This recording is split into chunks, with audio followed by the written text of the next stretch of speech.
Planning for performance audit. तो देखो, इसमें ऑडिट एविडेंसेस के एग्जामिनेशन द्वारा government organisation, programmes, activities, functions etcetera के परफॉर्मेंस का इंडिपेंडेंट असेसमेंट किया जाता है और फिर असेसमेंट से जो इन्फॉर्मेशन निकल के आती है उसे आगे फर्दर प्रोवाइड करवाया जाता है ताकि पब्लिक अकाउंटेबिलिटी को इम्प्रूव किया जा सके और पार्टीज़ को डिसीजन मेकिंग में मदद किया जा सके। अब एक बार दोबारा बोलूँगा कि इसमें हम क्या करते हैं कि एग्जामिन करते हैं, किसको एग्जामिन करते हैं, ऑडिट एविडेंसेस को एग्जामिन करते हैं और उसके द्वारा फिर उस एग्जामिनेशन के द्वारा government organisation, programmes, activities, functions के परफॉर्मेंस का इंडिपेंडेंट असेसमेंट करते हैं और फिर उससे जो असेसमेंट करके जो इन्फॉर्मेशन निकलती है उसको आगे फर्दर प्रोवाइड करवाया जाता है ताकि पब्लिक अकाउंटेबिलिटी को इम्प्रूव किया जा सके और पार्टीज़ को डिसीजन मेकिंग में मदद किया जा सके। अब इश्यूज ऑफ परफॉर्मेंस ऑडिट, देखो परफॉर्मेंस ऑडिट में मेनली 3 तरीके के इश्यूज होते हैं। एक होता है इकोनॉमी, दूसरा होता है एफिशिएंसी और तीसरा होता है इफेक्टिवनेस। अब हम सबसे पहले देखते हैं इकोनॉमी। तो इकोनॉमी का मतलब क्या होता है? इकोनॉमी का मतलब होता है minimising the cost of the resources used for an activity, यानी एक्टिविटी के लिए जो रिसोर्सेज यूज़ हो रही है उसके कॉस्ट को कम से कम करना, उसे कहते हैं इकोनॉमी।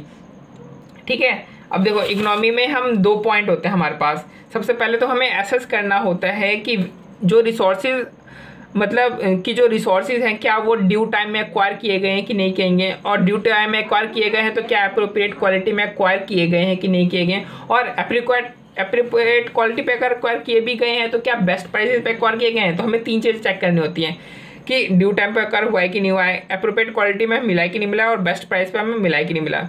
अब हमें आता है सेकंड पॉइंट। सेकंड पॉइंट में क्या होता है कि देखो जो भी हमने क्वांटिटी यूज़ करी है और जो भी हमने प्राइस जो भी हमने मतलब लिया है उसको कम से कम करना, यानी जो रिसोर्सेज जो यूज़ हो रहे हैं उसका यूजेज कम से कम करना, उसकी क्वांटिटी को कम से कम यूज़ करना और ज़्यादा से ज़्यादा बेनिफिट लेना।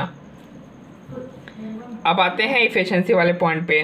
तो एफिशिएंसी का मतलब होता है, एफिशिएंसी का मतलब है कि इनपुट आउटपुट रेशियो। क्या मतलब हुआ? इनपुट आउटपुट रेशियो, यानी कितना इनपुट डाला उसके मतलब प्रोपोर्शन में आउटपुट कितना निकला, उसे कहते हैं हम एफिशिएंसी। तो इसमें हम सबसे पहले चेक करेंगे कि क्या जो साउंड प्रोक्योरमेंट प्रैक्टिस है वो फॉलो करी जा रही है कि नहीं करी जा रही है, और जो रिसोर्सेज हैं वो प्रॉपर्ली प्रोटेक्ट और मेंटेन किए जा रहे हैं कि नहीं किए जा रहे हैं। जो पब्लिक सेक्टर प्रोग्राम्स है वो एफिशिएंटली मैनेज, रेगुलेट, ऑर्गेनाइज और एग्जीक्यूट किए जा रहे हैं कि नहीं किए जा रहे हैं। जो ऑपरेटिंग प्रोसीजर्स है क्या हम एफिशिएंट ऑपरेटिंग प्रोसीजर्स का यूज़ कर रहे हैं, और जो ऑप्टिमम अमाउंट ऑफ रिसोर्सेज है उसका यूज़ हम एफिशिएंटली तरीके से कर रहे हैं कि नहीं कर रहे हैं। यानी हमें देखो रिसोर्सेज का यूज़ करना है, वो भी ऑप्टिमम अमाउंट ऑफ रिसोर्सेज का यूज़ करना है, वो भी एफिशिएंटली तरीके से। फिर जो पब्लिक सेक्टर के प्रोग्राम्स के जो ऑब्जेक्टिव्स होते हैं क्या उसे हम कॉस्ट इफेक्टिव तरीके से मेट कर पा रहे हैं कि नहीं कर पा रहे हैं। यानी देखो पब्लिक सेक्टर प्रोग्राम का जो भी, जैसे आप पब्लिक सेक्टर प्रोग्राम मान लो ये अभी याद है ना अपना, जिसमें हम खेत खोदते थे, तालाब बनाते थे, जो मनमोहन सिंह का था रोजगार देने वाला। तो वो जो वह सारे जो प्रोग्राम हैं उस प्रोग्राम को जो ऑब्जेक्टिव होता है क्या वो कॉस्ट इफेक्टिव तरीके से मेट किया जा रहा है कि नहीं किया जा रहा है, हम इसमें ये देखते हैं एफिशिएंसी वाले में। तो इतने सारे पॉइंट्स देखे हमने, तो इसको याद करने का तरीका भी देख लेते हैं साथ साथ। तो याद करने का तरीका है कि अमूल वाले आइसक्रीम को कॉस्ट इफेक्टिवली बना लेते हैं। अब क्यों बना लेते हैं? तो पहला कारण ये कि उनके ऑपरेटिंग प्रोसीजर्स अच्छे हैं। दूसरा कारण ये कि वो रिक्वायर्ड क्वांटिटी को प्रोड्यूस करने के लिए ऑप्टिमम अमाउंट ऑफ रिसोर्सेज का यूज़ करते हैं। ठीक है, लेकिन फिर भी उनकी आइसक्रीम कम बिकती है। क्यों? क्योंकि कस्टमर को पहुंचाने तक प्रोटेक्ट और मेंटेन नहीं रख पाते हैं आइसक्रीम को वो। और ऐसा लेकिन होता क्यों है? क्योंकि वो रॉ मटेरियल लाने के लिए साउंड प्रोक्योरमेंट फैसिलिटीज़ फॉलो नहीं करते हैं। तो एक बार दोबारा बोलता हूँ, अमूल वाले आइसक्रीम को कॉस्ट इफेक्टिवली बना लेते हैं क्योंकि उनके ऑपरेटिंग प्रोसीजर अच्छे हैं। दूसरा, वो रिक्वायर्ड क्वांटिटी को प्रोड्यूस करने के लिए ऑप्टिमम अमाउंट ऑफ रिसोर्सेज का यूज़ करते हैं।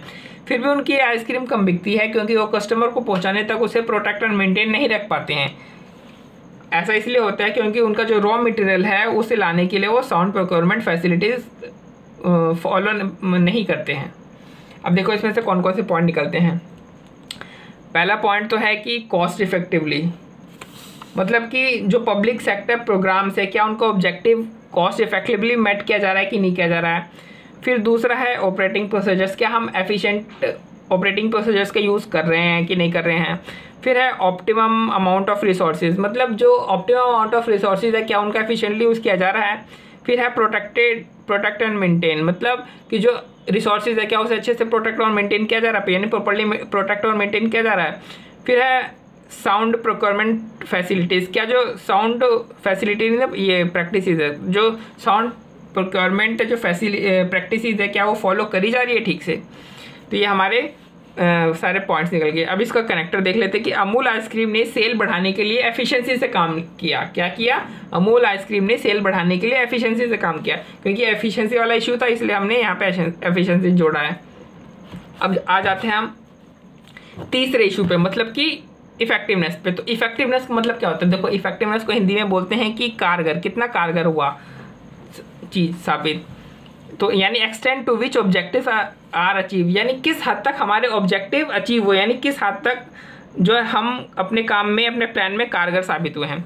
और and the relationship between the intended impact and the actual impact of N activity, यानी जो एक एक्टिविटी का जो एक्चुअल इम्पैक्ट है और जो इंटेंडेड इम्पैक्ट है, इन दोनों का रिलेशनशिप कैसा है? क्या इन दोनों में बहुत ज़्यादा गैप है या बहुत ही कम गैप है या गैप भी नहीं है? तो क्या है वो रिलेशनशिप?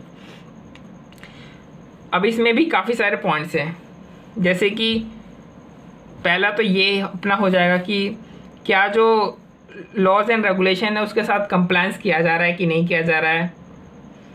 फिर जो मैनेजमेंट कंट्रोल सिस्टम है क्या वो एडुक्वेट है for measuring and monitoring effectiveness. फिर इफेक्टिवनेस से फिर आगे और है, इसको छोड़ दो, थोड़े से अपने को ज़्यादा नहीं 6-7 ही याद करने हैं इसलिए मैं छोड़ रहा हूँ।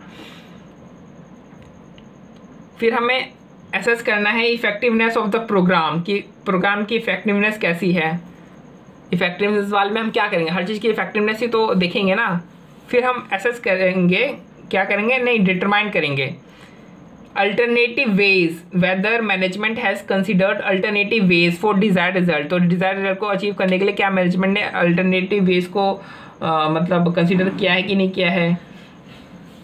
और whether the management has identified ways of making programme work more efficiently and the extent to which a programme achieves a desired level of results, यानी किस एक्सटेंट तक प्रोग्राम डिजायर्ड लेवल रिजल्ट को अचीव कर पाया है। तो हम ये सारी चीज़ें जो है चेक करेंगे।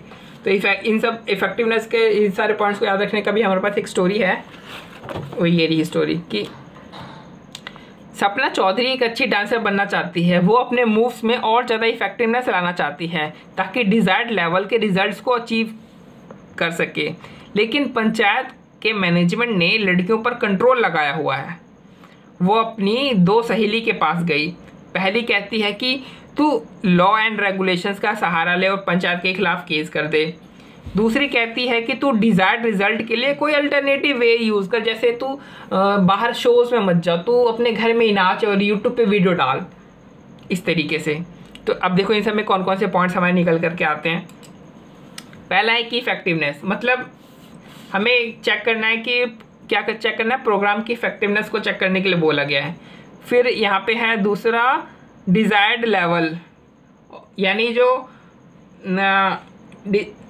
क्या जो ये किस एक्सटेंट तक प्रोग्राम डिजायर्ड लेवल रिजल्ट को अचीव कर पाया है, यानी किस एक्सटेंट तक जो पब्लिक सेक्टर का जो प्रोग्राम है वो डिजायर्ड लेवल को अचीव कर पाया है।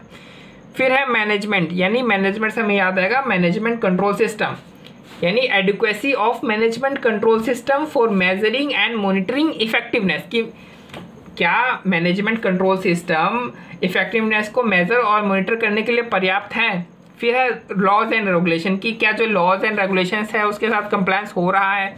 फिर आता है अल्टरनेटिव वेज, इसमें हम होते हैं कि क्या मैनेजमेंट ने डिजायर्ड रिजल्ट को पाने के लिए कोई अल्टरनेटिव वे कंसिडर किया है। इसका कनेक्टर है फिर इस कहानी का कि सपना चौधरी डांसर बनना चाहती है और अपने मूव्स में इफेक्टिवनेस लाना चाहती है। तो इफेक्टिवनेस से आपको सपना चौधरी का डांस याद आ जाना चाहिए।